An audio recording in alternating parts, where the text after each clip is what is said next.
Oke, halo semuanya, apa kabar teman-teman semua? Di video kali ini gue bakal menceritakan sebuah film yang berjudul Castaway. Pemeran utama dalam film ini adalah Tom Hanks yang berperan sebagai Chuck Nolan yang bekerja sebagai manajer di perusahaan ekspedisi bernama FedEx atau Federal Express. Kecepatan dan ketepatan waktu dari setiap pengiriman adalah tanggung jawabnya. Maka dari itu, Chuck harus berpindah-pindah ke setiap negara untuk memastikan mekanisme di setiap cabang berjalan dengan baik. Kalau ada nominasi orang tersibuk di dunia, mungkin Chuck adalah salah satunya. Namun perjalanan pada malam itu mengakhiri kesibukan Chuck karena pesawat yang ditumpanginya harus jatuh di sebuah lautan lepas Samudra Pasifik.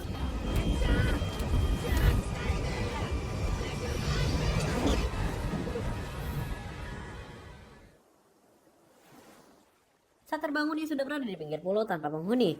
Namun sebuah foto yang ada di tangannya menjadi alasan Chuck untuk tetap bertahan selama 4 tahun di pulau itu. Dan ini adalah full alur cerita film Castaway. She's much prettier in real life.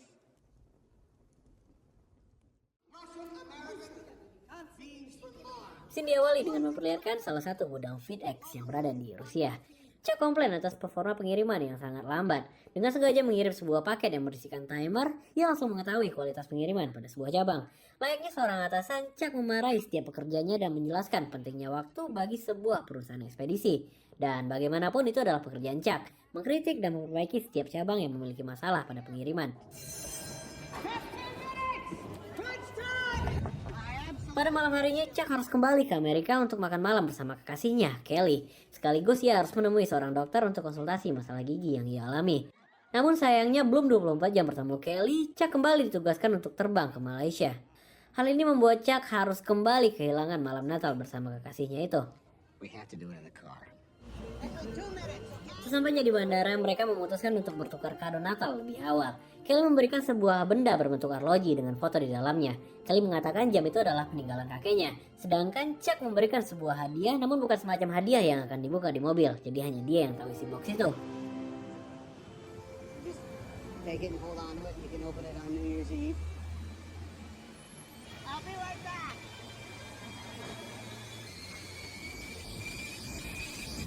Well, Chuck yang sedang tertidur terbangun oleh sebuah guncangan. Dengan tenang ia pun bangun dan langsung menuju ke ruangan pilot.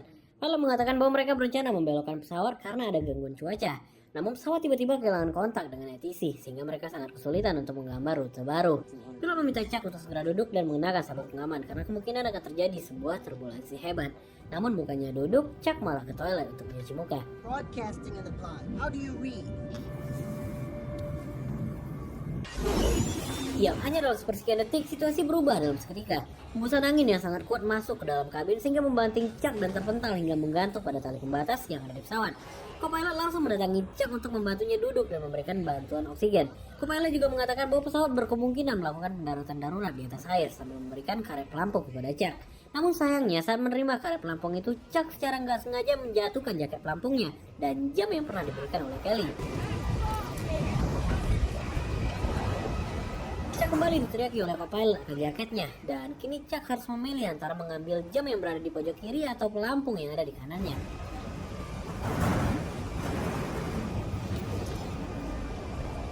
Chuck akhirnya berhasil mengambil jam pemberian Kelly, namun sayangnya ia tak sempat lagi mengambil jaket pelampung karena pesawat menurun begitu cepat.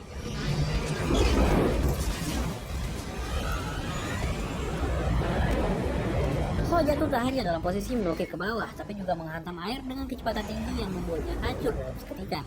Untungnya Chuck tak terbanting pada benda keras ataupun bodi pesawat, sehingga ia masih dalam keadaan sadar saat kejadian. Chuck langsung mengembangkan pelampung karet hingga membawanya ke permukaan dengan cepat.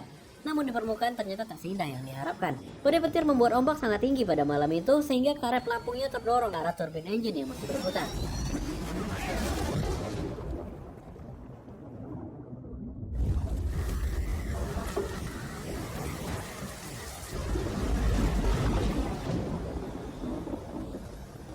Scene berpindah pada keesokan paginya. Chuck sadarkan diri dalam keadaan terbaring di atas pelampung karet. Sekilas terlihat tak ada luka berat yang dia alami, namun wajahnya tampak shock dan sangat kebingungan. Beberapa saat setelah itu Chuck memindahkan semua barang dari pinggir pantai, termasuk jam pemberian Kelly dan beberapa paket FedEx yang mengenang di pinggir pantai. Ya, di hari pertamanya, Chuck mencoba mencari bantuan dengan berteriak ke seluruh arah. Ia juga membuat tulisan help pada pasir pantai dengan ukuran besar agar terlihat dari atas. Langit pun mulai gelap, sementara Chuck hanya menatapi foto kekasihnya dan terlihat sangat ketakutan. Scene berpindah pada keesokan harinya, dan ini adalah hari kedua Chuck. Paginya diawali dengan melihat ombak pasang yang perlahan menghapus tulisan di pasir itu. Tak kehabisan ide, Chuck mengumpulkan beberapa batang kayu dan menyusun hingga menyerupai huruf yang sama, yaitu help.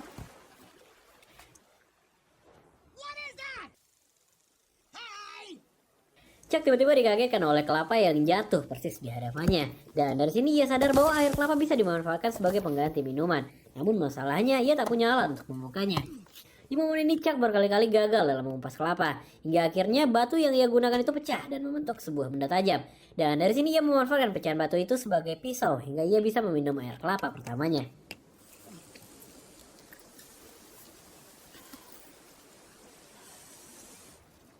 Beberapa saat setelah itu, Chuck memulai petualangannya dengan mengarungi pulau kecil itu. Ia menemukan sebuah gua dan mencoba memanggil siapapun, namun tetap tak ada yang menjawabnya. Chuck melanjutkan perjalanan hingga ia melihat ujung dari tebing pulau itu. Berniat untuk mendaki, namun kakinya sobek dan terluka sangat parah karena menginjak terumbu karang. Chuck memotong celananya dan mengikat potongan celana itu sebagai alas kaki.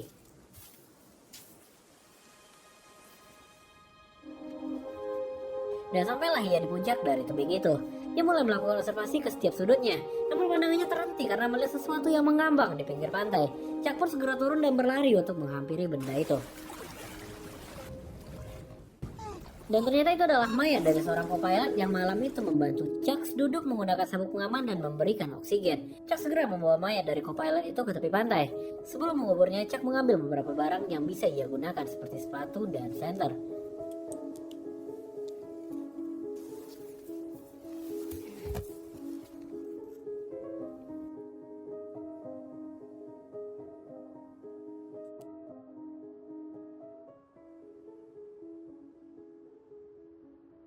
Scene berpindah pada keesokan harinya. Di hari ketiga ini, Chuck mulai menerima keadaannya. Untuk pertama kalinya setelah sekian lama, Chuck tersenyum saat mendapatkan air. Meskipun itu hanya tetesan hujan yang tersisa di dedaunan. Di hari itu ia juga belajar untuk berburu ikan menggunakan tombak yang telah ia buat. Pada malam harinya, Chuck yang sedang berdiri di lepas pantai melihat cahaya dari sebuah kapal. Ia pun bergegas membuat peralatan seadanya dari equipment yang ia punya. Hingga pagi pun tiba, dan artinya ini adalah hari keempat. Chuck siap untuk berlayar dengan pelampung karet dan sebuah dayungan kayu yang ada di tangannya. Ombak pertama ia lalui dengan cukup mudah, begitupun ombak kedua hingga ombak kelima. Namun pada ombak keenam, Chuck terlihat mulai kesulitan. Untungnya ia berhasil melewatinya, begitupun untuk ombak ketujuh. Dan ini adalah ombak kedelapan yang harus dilaluinya. Gulungan ombak ke-8 membantingnya hingga terhempas ke terumbu karang yang ada di bawah. Dan saat berenang ke permukaan, Chuck kembali terbanting sehingga kakinya mengalami pendarahan yang sangat hebat.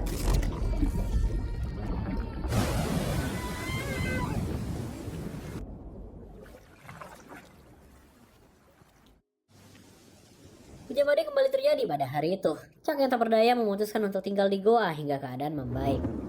Dan scene pun berpindah pada keesokan harinya. Ini adalah hari kelima di pulau itu. Chuck perlahan bangun untuk melihat luka di kakinya. Setelah itu ia membuka foto Kelly seolah menggambarkan apa yang tengah ia pikirkan. Beberapa saat setelah itu Chuck kembali ke pinggir pantai, namun kali ini ia membuka semua paket yang selama ini telah ia kumpulkan. Chuck mengambil beberapa barang yang mungkin dapat ia gunakan seperti sepatu, tali, bola, dan baju.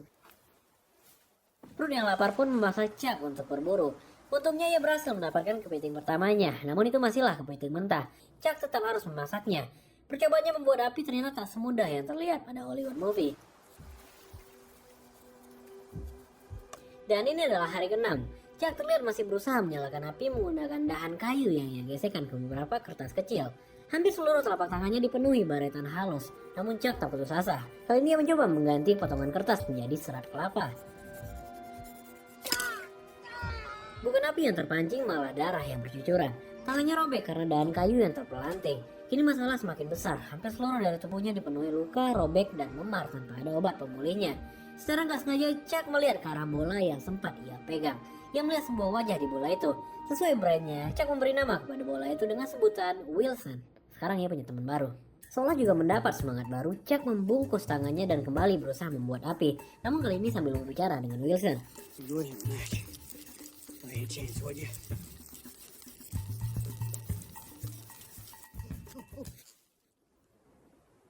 Dan akhirnya semua penantian, semua harapan, dan semua kesakitan pun berakhir. Sebuah percikan api mengeluarkan asap dan membakar serat kelapa. Di momen ini Chuck belajar bahwa ia juga membutuhkan angin agar api dapat terpancing. Pada malam harinya Chuck tidur lebih lambat untuk merayakan keberhasilannya membuat api. Yap, api. Di depan api itu Chuck terlihat seperti hidup kembali. Tak hanya untuk memasak piting, dia juga memanfaatkan api itu untuk penerangan dan menghangatkan tubuh saat berbicara dengan Wilson. Chuck menjelaskan kepada Wilson bahwa kemungkinan besar tim penyelamat tak akan menemui mereka, karena rute pesawat sempat dibelokkan 400 miles ke kiri tanpa konfirmasi dari ATC. Well, hari ini adalah hari yang berat bagi Chuck, tapi masih ada hari ketujuh. Kali ini masalah berasal dari mulutnya. Gusinya yang sempat bermasalah kembali meradang. Yang ia tahu tak ada dokter gigi yang membuka praktek di pulau itu. Chuck kembali ke gua untuk sedikit bercerita kepada Wilson. Ia menceritakan perasaannya tentang Kelly sebelum mengeksekusi sesuatu yang cukup membuatnya tertidur selama 3 hari.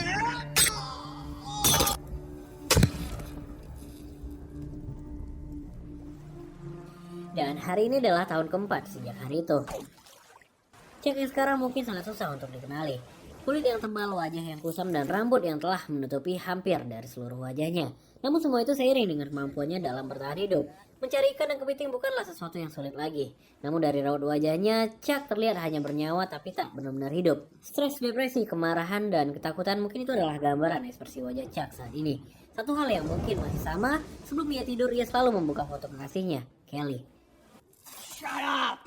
Pagi ini Chuck terbangun oleh suara sebuah benda yang menghantam batu karang. Insting bertahan hidupnya terlihat dari cara ia mendekati benda itu. Chuck seolah mengenal tulisan yang ada pada benda itu.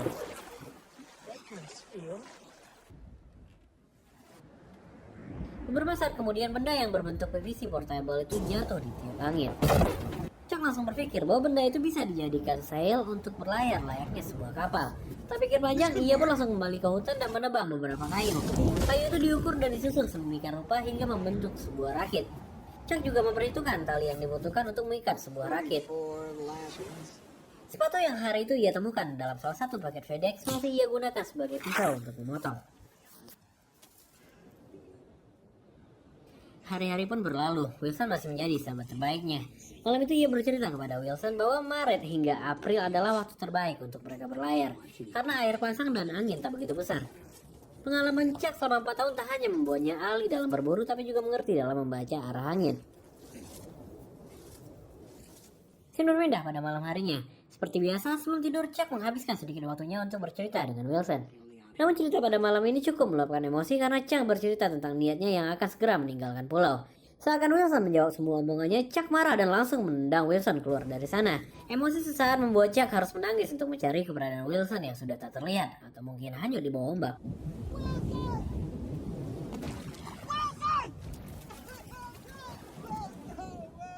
Tentunya Wilson masih berada di sekitar sana. Ia terjepit di antara bebatuan di bawah goa. Chuck meminta maaf dan berjanji tak akan mengulanginya. Chuck juga melukai tangannya untuk menggambar ulang wajah Wilson yang telah memudar.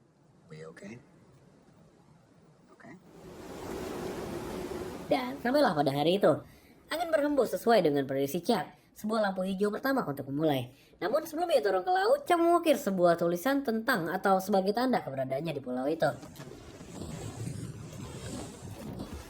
Rakit pun kini telah turun ke laut dan siap untuk berlayar. Wilson pun telah diikat dengan kuat di bagian depan. Raut wajah dengan penuh keraguan memang tak bisa dibohongi dari wajah Chuck. Chuck pun segera mendayung rakit itu. Dan ia melewati ombak pertama hingga ombak kelima dengan cukup mudah. Dan ini adalah ombak ke-6. Bantingan yang cukup untuk membalikan rakitnya apabila timingnya meleset. Dan ini adalah ombak ke-7. Terlihat 2 kali lebih kuat daripada sebelumnya.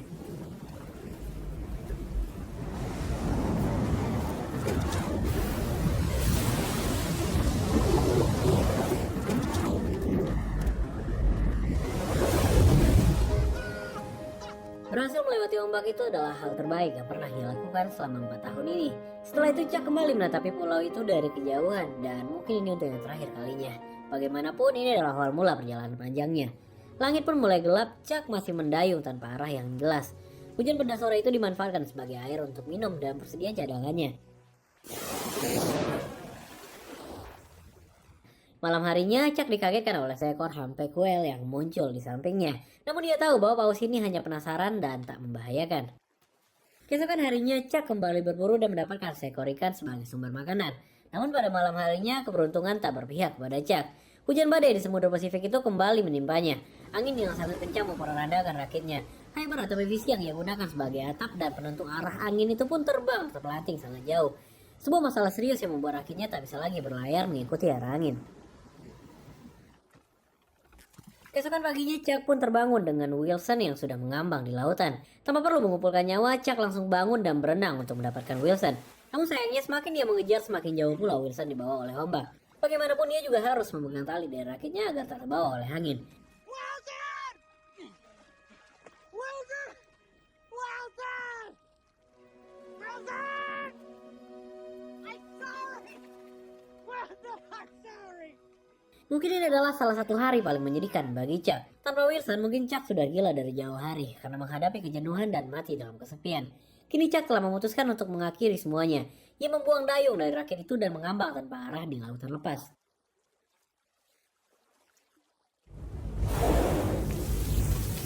Beberapa jam setelah itu, Chuck dikagetkan oleh suara horn kapal yang lewat persis di sampingnya. Dehidrasi dan kelelahan membuat Chuck tak bisa berteriak. Untungnya keberadaan Chuck terlihat oleh kapten dan awak kapal yang ada di atas sana. Sekaligus momen ini mengakhiri petualangan Chuck yang telah berlangsung selama 1500 hari. Hello? Well, how are you? Dan hari ini adalah 4 minggu sejak hari itu. Chuck ini dalam perjalanan menuju rumah. Stan yang mendampinginya memberikan Chuck sedikit briefing bahwa akan ada acara penyambutan di bandara. Namun satu hal yang Chuck ingin pastikan adalah kedatangan Kelly untuk menjemputnya. Sayangnya Stan tak bisa memastikan untuk hal itu. Kelly had to let you go. You know? 4 years ago. Chuck diliput oleh TV dan disambut oleh banyak orang di bandara. Namun saat berada di ruang tunggu bukanlah Kelly yang ia jumpai, melainkan dokter giginya sendiri. Sedikit obrolan basa-basi hingga dokter itu mengatakan bahwa ia sebenarnya adalah suami dari Kelly saat ini. Look, this is very hard for everyone. Dokter itu mengatakan berbagai hal untuk mencoba menenangkan Chuck. Menurutnya kehadiran Chuck sangat membingungkan dan membuat shock semua orang. Ia juga meminta Chuck untuk memberikan waktu kepada Kelly. Sorry.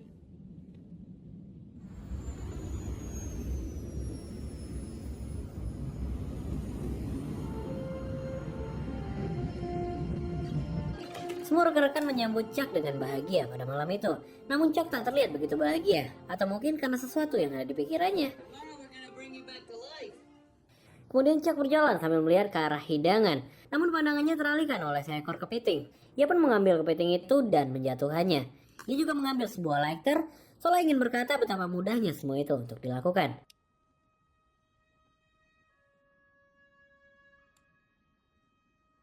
Sejak hari itu Chuck tak berkata sepatah kata pun. Setiap malam ia hanya diam sambil menatapi foto Kelly. Hingga pada malam itu Chuck memutuskan untuk mendatangi rumah Kelly menggunakan taksi.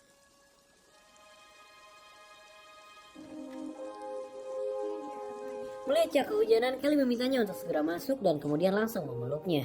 Setelah itu Kelly mengambilkan handuk untuk kekasihnya itu. Namun itu dulu, kini Kelly telah memiliki suami dan seorang anak perempuan. Kelly menceritakan penantiannya sejak hari pertama kecelakaan pesawat itu. Chuck tak menyangkal, ia hanya ingin berterima kasih dan mengembalikan jam yang selama ini telah menemaninya. Yang menurut Chuck itu adalah bagian pusaka keluarga Kelly. That's family love. Oh, here's where that ship found you. And these are the search grids.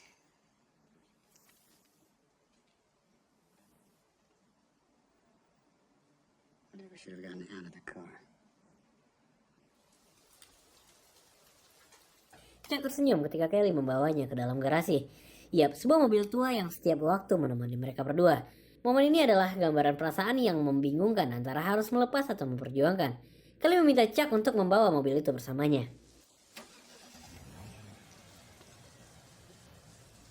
You said you'd be right back. I'm so sorry.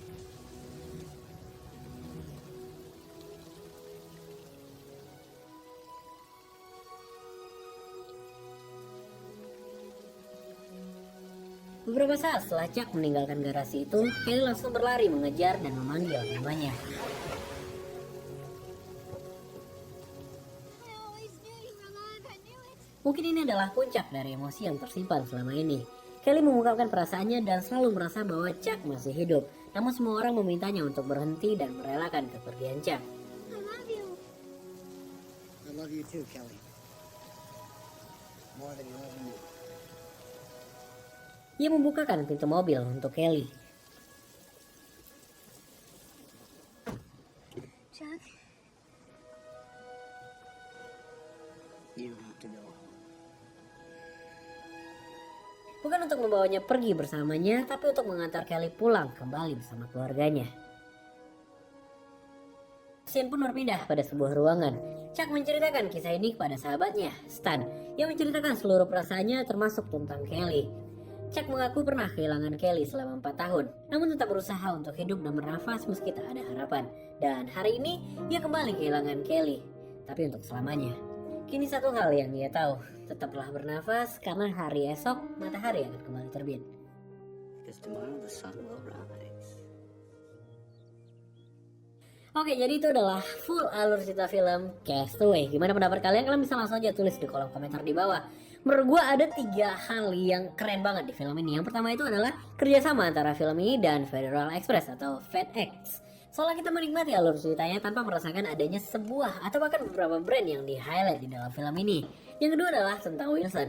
Wilson menurut gue mengisi peran yang sangat baik dalam pembuatan film ini. Seolah menjadi sebuah boosting saat Chuck dihantui kesepian dan kesendiriannya di pulau itu. Dan yang ketiga adalah jam pemberian Kelly. Chuck bahkan tak menceritakan kepada Kelly bahwa jam itu adalah alasan terkuatnya untuk bisa bertahan hidup. Mungkin di satu sisi jam yang berisikan foto Kelly ini berperan sebagai sumber harapan untuknya. Namun di sisi lain dia tak ingin merusak keluarga baru Kelly dengan menceritakan tentang hal itu. Well, itu adalah pendapat gue. Pendapat kalian bisa kalian langsung aja isi di kolom komentar ya. Dan sebentar lagi kita bakal menyentuh angka 100.000 subscribers nih teman-teman. Nah, buat teman-teman yang belum subscribe, kalau udah tahu harus ngapain, yang paling penting tuh jangan lupa di share ke teman-teman kita semua. Terima kasih banyak udah menonton sampai habis. Sampai ketemu lagi di video selanjutnya.